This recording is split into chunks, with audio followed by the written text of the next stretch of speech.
Hi hello అందరికీ. ఈ దినము మనం మాట్లాడబోతున్న విషయం ఏంటి అని అంటే, చాలామంది చాలా విషయాల్లో భయపడుతూనే ఉంటుంటారు. ఆ భయం ఎలాంటిది అని అంటే మనల్ని ఇంకా ఇంకా ఇంకా తినేస్తూనే ఉంటుంది. ఆ ప్రాబ్లం కన్నా ఈ భయం ఎక్కువ మనల్ని తినేస్తూ ఉంటుంది. ఒక చిన్న ప్రాబ్లమ్ని పెద్ద భయంతో మనం కంపేరబుల్గా చూస్తూ ఉంటాం అన్నమాట. అందుకు దేవుడు మీతో ఏమంటున్నాడంటే, భయపడకు, నేను నీతో ఉన్నాను అని అంటున్నాడు. భయపడకు. ఎలాంటి పరిస్థితుల్లోనైనా సరే, నీ పరిస్థితి ఎలాంటిదైనప్పటికీ కూడా, చేజారిపోతున్న పరిస్థితుల్లో అయినా సరే, దేవుడు ఇలా అంటున్నాడు, ఆ పరిస్థితిని చూచి నువ్వు భయపడకు. ఆ పరిస్థితుల్లో నీతో ఎవరు లేరని నువ్వు భయపడకు. ఆ పరిస్థితుల్లో ఎవరు నీకు సహాయం చేయట్లేదని భయపడకు. ఎవరు నీతో ఉండట్లేదని భయపడకు. నీ యొక్క కన్నీరును కానీ, నీ బాధను కానీ ఎవరు చూడట్లేదని కూడా భయపడకు. దేవుడి ఒక్క మాట చెప్తూ ఉన్నాడు, భయపడకు, నేను నీతో కూడా ఉన్నాను. నీ పరిస్థితి ఎలా ఉన్నా దేవుడు నీతో ఉన్నాడు. భయపడకు, దేవుడు నీతో ఉన్నాడు. నీ పరిస్థితి మారకపోయినా దేవుడు మార్పు లేని దేవుడు. కాబట్టి ప్రియమైన సహోదర సహోదరీమణులారా, ఈరోజు ఈ సందేశం వింటున్న మీలో ఎవరో ఒకరు బయటకు చాలా ధైర్యంగా ఉండవచ్చు, కానీ హృదయంలో మాత్రం ఒక భయం ఉండవచ్చు. నా భవిష్యత్తు ఏమవుతుంది, నా కుటుంబం ఎలా ఉంటుంది, నా పిల్లల పరిస్థితి ఏమవుతుంది, నా సమస్య ఎప్పుడు పరిష్కారం అవుతుంది, నాకు ఉద్యోగం దొరుకుతుందా, నా ప్రార్థనకు సమాధానం వస్తుందా. కొన్నిసార్లు మనకు రేపటి రోజు గురించి ఆలోచిస్తేనే భయంగా ఉంటుంది. ఏం జరుగుతుందో తెలియదు, ఎలా జరుగుతుందో తెలియదు, ఎక్కడి నుంచి సహాయం వస్తుందో తెలియదు. ఎలాంటి సమయంలో మన మనస్సు కూడా ఇలా చెప్తుంది, అంతా అయిపోయింది, ఇక నా పరిస్థితి మారదు, నేను ఒంటరిగా మిగిలిపోయాను. కానీ ఈరోజు దేవుని వాక్యం నీ భయానికి సమాధానంగా ఒక గొప్ప మాట చెప్తూ ఉంది, భయపడకు, నేను నీతో కూడా ఉన్నాను అని. భయం వచ్చినప్పుడు దేవుని సన్నిధిని గుర్తు చేసుకో. యెషయా 41:10 దేవుడు ఇలా చెప్తూ ఉన్నాడు, భయపడకము, నేను నీతో కూడా తోడై ఉన్నాను, దిగులు పడకము, నేను నీ దేవుడినై ఉన్నాను. మళ్ళీ ఒకసారి చదువుకుందామా. యెషయా 41:10 దేవుడు ఇలా నీతో చెప్తూ ఉన్నాడు. కేవలం నీతో మాత్రమే చెప్తున్నాడు ఈ వాగ్దానం. నీ జీవితకాలం అంతటికీ సరిపోయే ఈ వాగ్దానము ఒక్కసారి నువ్వు గట్టిగా పట్టుకొని ప్రార్థన చేయి. భయపడకము, నేను నీకు తోడై ఉన్నాను, దిగులు పడకము, నేను నీ దేవుడినై ఉన్నాను. ఈ వాక్యం ఒక్కసారి కాదు, హృదయంలో ఎన్నోసార్లైనా చెప్పుకోండి. నీ జీవితకాలం అంతటికీ కూడా ఎన్నో భయాలకి ఇది సరిపడగలిగేటువంటి వాక్యం. నేను ఒంటరిగా లేను, దేవుడు నాకు తోడుగా ఉన్నాడు. మన సమస్య చిన్నదై ఉండవచ్చు, లేదా చాలా పెద్దదై ఉండవచ్చు, కానీ సమస్య పరిమాణం కంటే ముఖ్యమైనది ఆ సమయంలో మనతో ఎవరు ఉన్నారు అనేదే. ఒక చిన్న గదిలో మనం ఒంటరిగా ఉంటే భయం రావచ్చు, కానీ అదే గదిలో మనకు ఎంతో నమ్మకమైన వ్యక్తి మనతో ఉంటే మన భయం తగ్గుతూ ఉంది. అలాగే జీవితంలో తుఫాన్లు వచ్చినప్పుడు, తుఫాను ఎంతో పెద్దదిగా అన్నదానికంటే పడవలో మనతో ఎవరున్నారన్నదే ముఖ్యం. మనతో దేవుడు ఉన్నాడు. నీకు కనిపించని దేవుని చెయ్య కొన్నిసార్లు మనం దేవుడు ఏం చేస్తున్నాడో చూడలేం. మన ప్రార్థన చేస్తాం, కానీ వెంటనే మార్పు కనిపించదు, వెంటనే జవాబు రాదు, వెంటనే మార్పు, ఆ యొక్క పరిస్థితుల్లో మార్పు రాదు, కానీ దారి కనిపించదు. అప్పుడు మనకు ఇలా అనిపించవచ్చు, దేవుడు నన్ను ఎందుకు పట్టించుకోవటం లేదు. కానీ ప్రియమైన వారులారా, మన కన్నీళ్లకు కనిపించకపోవటం వల్ల దేవుడు మనల్ని పట్టించుకోవటం లేదని కాదు. మన కళ్ళకు కనిపించకపోవడం వల్ల దేవుడు మనలో, మన జీవితాల్లో పని చేయటం లేదని కాదు. మన కన్నీళ్ళు తొడవట్లేదు కదా అని దేవుడు మనల్ని చూడట్లేదనో, నీ కన్నీళ్ళని పట్టించుకోవట్లేదనో కాదు. ఆ నిశ్శబ్దాన్ని దేవుడు నీ మొర వినట్లేదనో కాదు, ఆయన నీ చెవులు మూసుకున్నాడనో కాదు. మనకు తెలియని మార్గంలో ఆయన పని చేస్తూ ఉండవచ్చు. మనకు కనిపించని తలుపులు ఆయన తెరుస్తూ ఉండవచ్చు.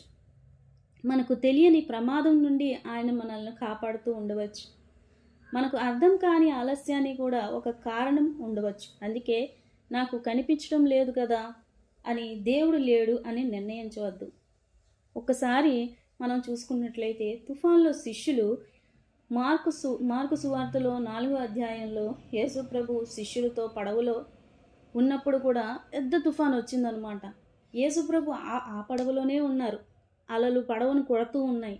నీరు పడవలోనికి వస్తూ ఉంది. శిష్యులు భయపడ్డారు. ప్రచండమైనటువంటి తుఫాన్ అది, ప్రచండమైనటువంటి వర్షం.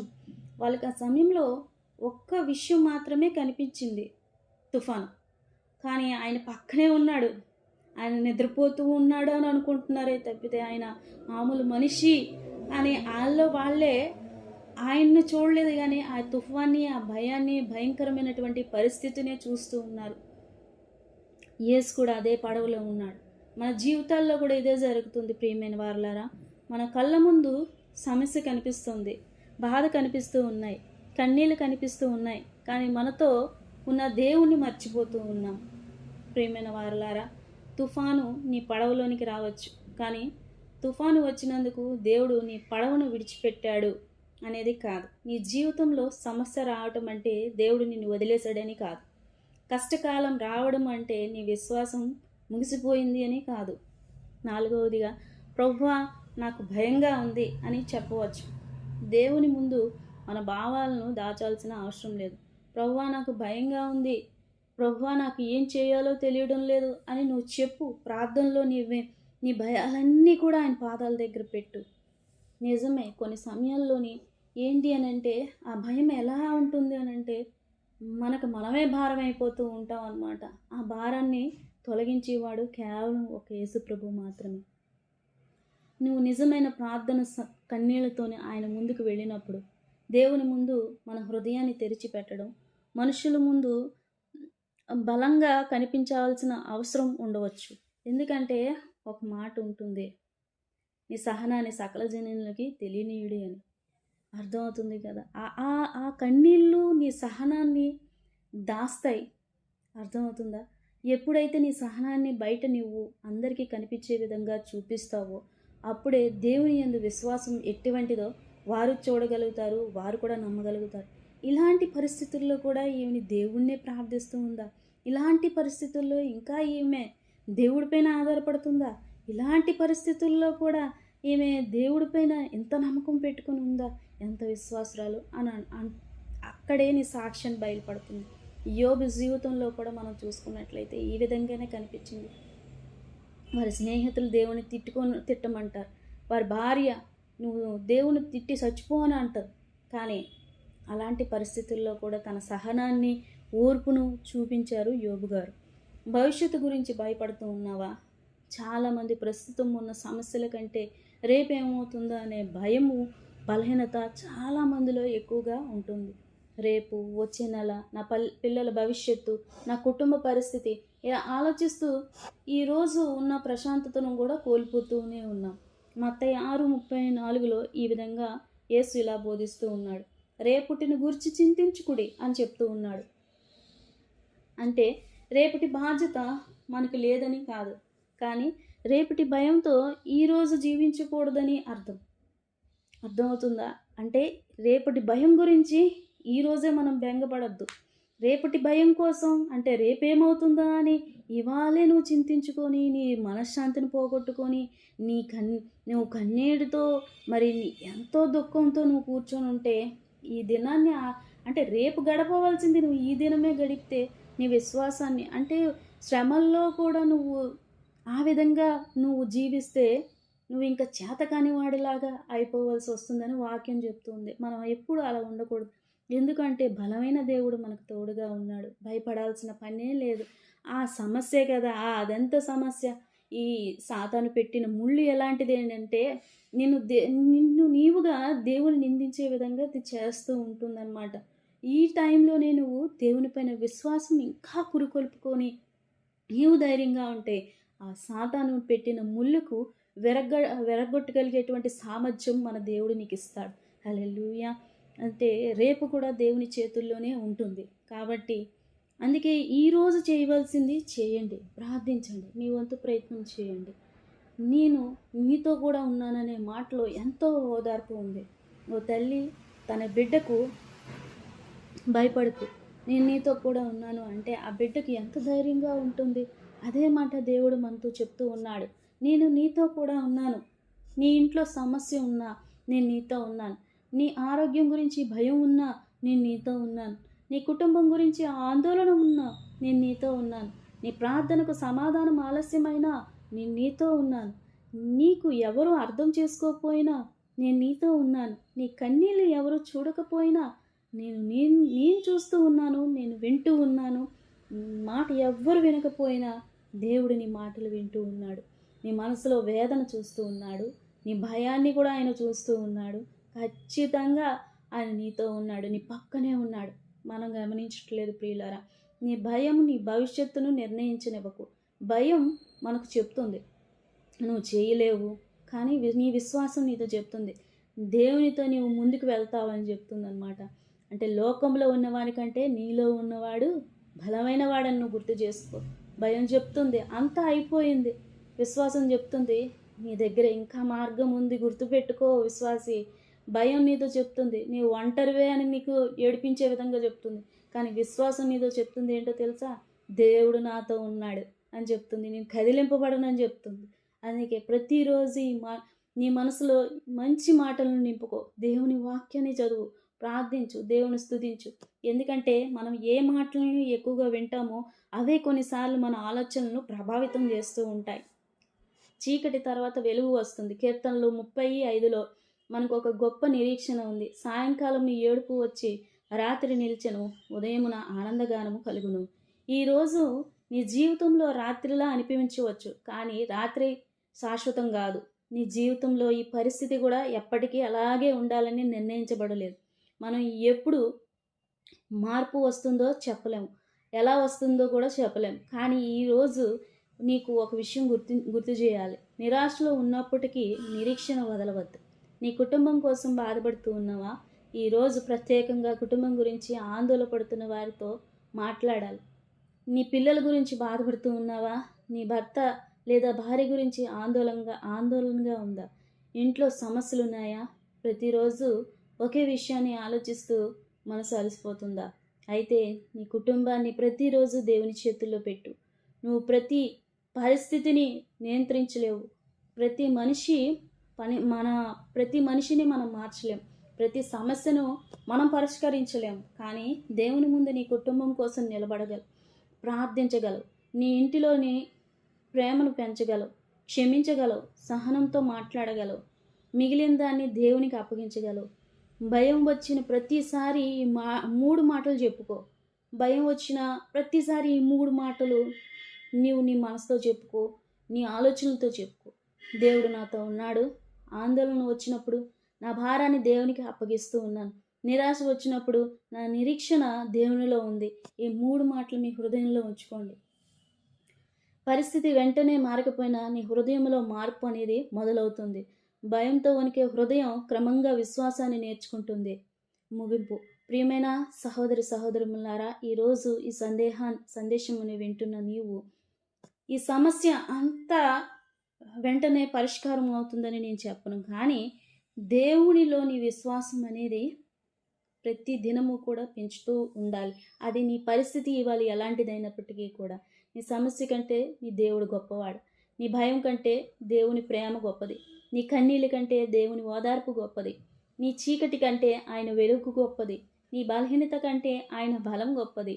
నీకు దారి కనిపించకపోయినా దేవునికి దారి తెలుసు.